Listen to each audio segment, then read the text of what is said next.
Hello, this is Tim Congdon, Chairman of the Institute of International Monetary Research. I'm giving another update on the global economic situation. There isn't an awful lot new to say just this particular month, and so I want to discuss one topic in the wider debate about economic policy. It's now almost 10 years from the worst phase, the Great Recession in late 2008 and early 2009. And the general view about 2018 is that it'll be a benign, stable year for the world economy with reasonable growth, low inflation, etc. So we, world economy and so on, we've come out of the trauma of the Great Recession 2 or 3 years. And in some sense, economic policy, and perhaps economics, has worked. Now, this is a view put forward by Paul Krugman in an article in the current issue of the Oxford Review of Economic Policy. It's a nice, readable essay, as most of Paul Krugman's work is. He is, of course, a massively influential columnist on the New York Times, and I'm sure that many people will take what he says as gospel. I want to dispute that in the next few minutes, and to argue that, on the contrary, his kind of economics hasn't worked at all. You see, Krugman is the world's, not only the world's most influential economic columnist, he's also the most well-known Keynesian, where Keynesianism means what you sometimes used to see 20, 30, 40 years ago in the textbooks, and in fact you still see in many textbooks. This is the idea that the critical influence on the growth of spending in the economy is government spending. Of course, if the government increases its spending, and there's also a rise in taxes, an offsetting rise in taxes, then the effect higher spending on total spending is neutralized to some extent. And we also need to allow for the fact that, so it's really spending by itself, that government spending by itself, that's important. It's the budget deficit. Okay. And of course, there's also the point here that how the business cycle is evolving affects the budget deficit. If there's a recession, that reduces tax revenues, that boosts the deficit, and so on. And what this implies is that the best measure of fiscal policy, government spending and taxes and the way it affects the economy, the best measure of fiscal policy is the budget deficit adjusted for these cyclical effects. And that's the thing you need to be focusing on. And it's the change in the deficit which affects the change in total spending. Okay. So what the Keynesian says is you have a depressed economy. The answer is the government to spend more, not to raise any more taxes, to widen the budget deficit. The deficit adjusted for these cyclical influences, structural budget deficit. And the neat measure of this is that when there is an increase in the structural budget deficit, the cyclically adjusted deficit, there should be, well, at least above trend growth is more likely. There should be stronger growth than otherwise would have been. Okay. There should be a relationship between the change in the cyclically adjusted structural budget deficit and the change in economic activity measured by output relative to trend, what economists call the output gap. Okay, I'm sorry it's been a bit technical, but that idea is so basic. I hesitate to say to modern economics, it's basic kind of economics that was taught in universities in the 50s, 60s and 70s, and is still widely taught, and maybe wrongly, but it is widely taught. And this is really old Keynesianism. Krugman calls it Hicksian economics as well as Keynesian economics. A chap called John Hicks, a famous British economist who died about 30 years ago. Okay. Now, suppose that, this were true, then you would expect that when you get an increase in the budget deficit, so defined, just where to find it, you'll get above trend growth. And what you'd expect to see, just here's a chart, this is the kind of relationship between fiscal policy and the output gap. Okay, that picture I've just shown you. That is what's supposed to happen according to the textbooks, according to Paul Krugman, according, for example, to Lord Skidelsky, who in fact in a blog for Project Syndicate, they sent emails to various people including me, actually brought my attention to Krugman's work. Now, is this true? Now, I'm going to focus on the USA, just give you a bit more chapter and verse about this, just so you can understand a bit more about where I'm coming from. I'm going to just quote from the Krugman's paper to the Oxford Review of Economic Policy.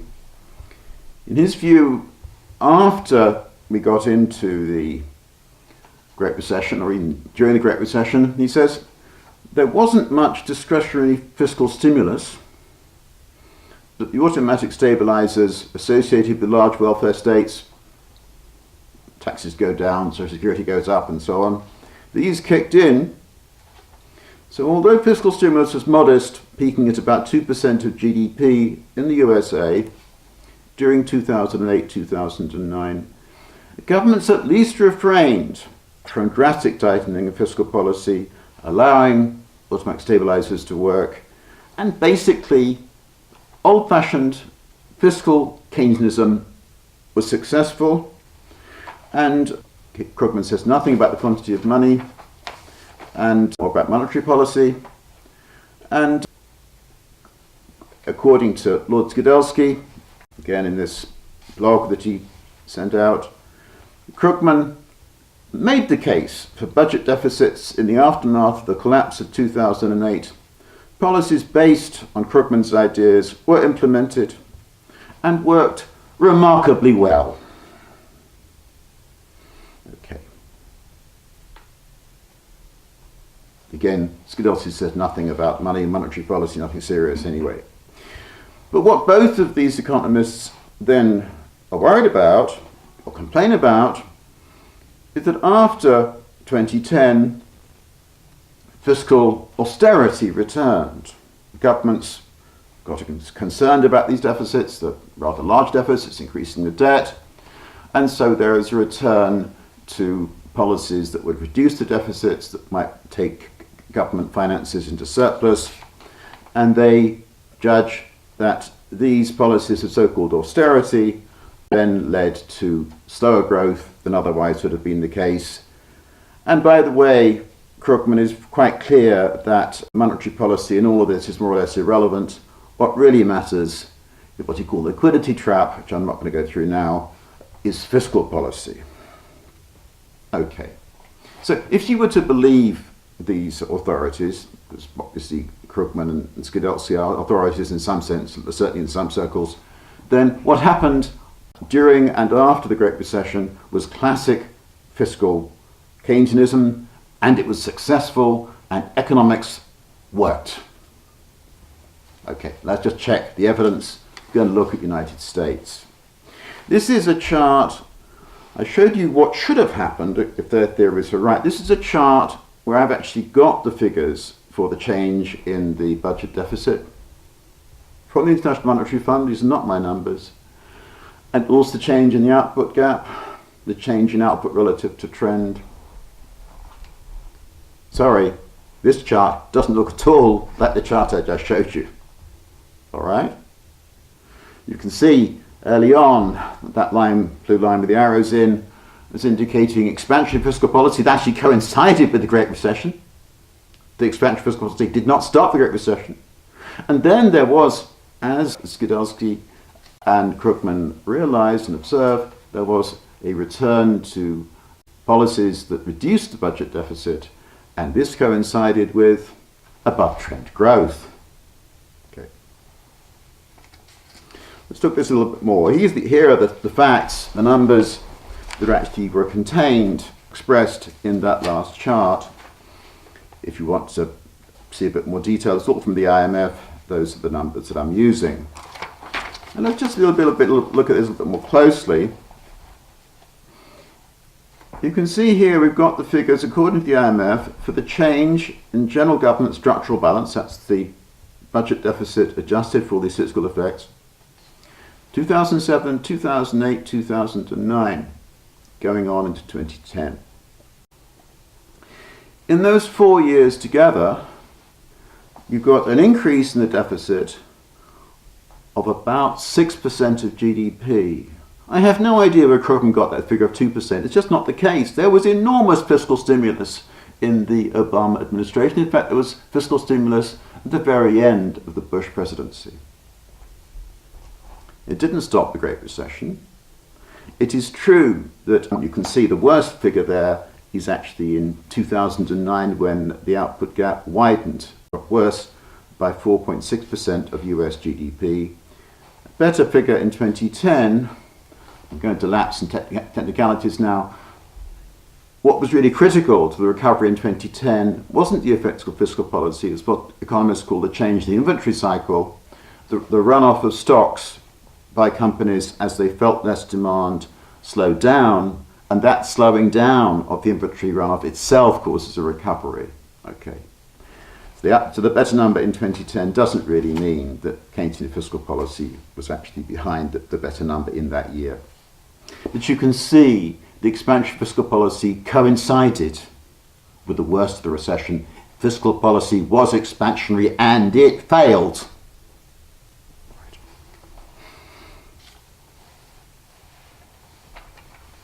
Let's then look on. Let's look now at the years after 2010. You see, obviously, when you got to mid-2010, there was a vast budget deficit in America. And if you then projected on these vast budget deficits for another 20, 30 years, and you also allowed for the fact that the Social Security system was also in deficit, you had a runaway American public debt, totally unsustainable financial commitments. So the federal government, working with the Congress and so on, took action under the Obama administration to reduce the deficit. You can see then that there are 5 consecutive years in which the budget deficit is reduced. That's the meaning of these plus numbers, these blue numbers, from 2011 to 2015. And in fact, cumulatively, the so-called tightening of fiscal policy in this period, this move towards a smaller deficit, was again about 6% of GDP. So the 6%, I would say, improvement of public finances, Krugman would say fiscal contraction, was about the same as the deterioration of public finances, the fiscal expansion that came before 2011. And then you look at what happened to the output gap, output relative to trend. You see, what Krugman and Skidelsky and all these other people think, because there are lots of them, is that when you have this kind of so-called contractive fiscal policy, you're going to get weakening in demand, recessions, and so on. Certainly it carries on 5 years on the trot. No. 2011, plus 3. 2012, plus 0.9. 2013, plus 0.2. 2014, plus 0.8. 2015, plus 1.1. Gosh, US recovery is actually made up. Output's gone back towards trend by about 3% of GDP while the fiscal policy has been contractionary. And you know, in this period, there was 1 year, you can see it there, 2013, when fiscal policy was contractionary by about 2% of GDP. And what did all these Keynesians say? They said at the end of 2012 that there is a fiscal cliff. And if Obama proceeds with what is actually threatened with this big tightening of fiscal policy, there is going to be a slump in 2013. And I'm afraid Paul Krugman was one of these people.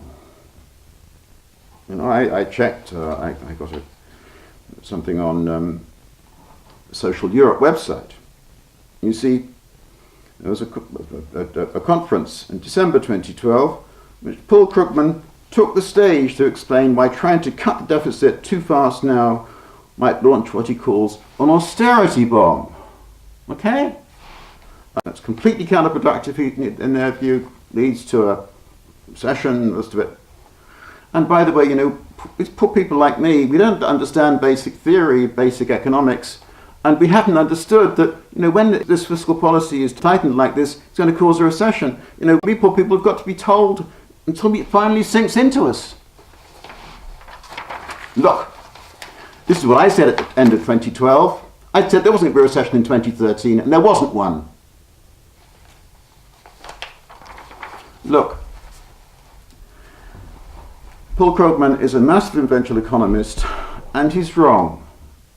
He's wrong about something so basic, so fundamental, that quite honestly, one hardly knows how to express one's dismay at the dishonesty of what he's saying. The truth is that standard textbook economics failed hopelessly in understanding both the Great Recession and what followed it. It failed hopelessly in America, it failed hopelessly in Europe, it failed hopelessly in Britain.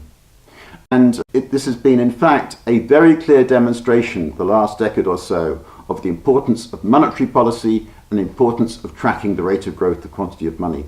But that is another subject which I'll return on another occasion. Thank you.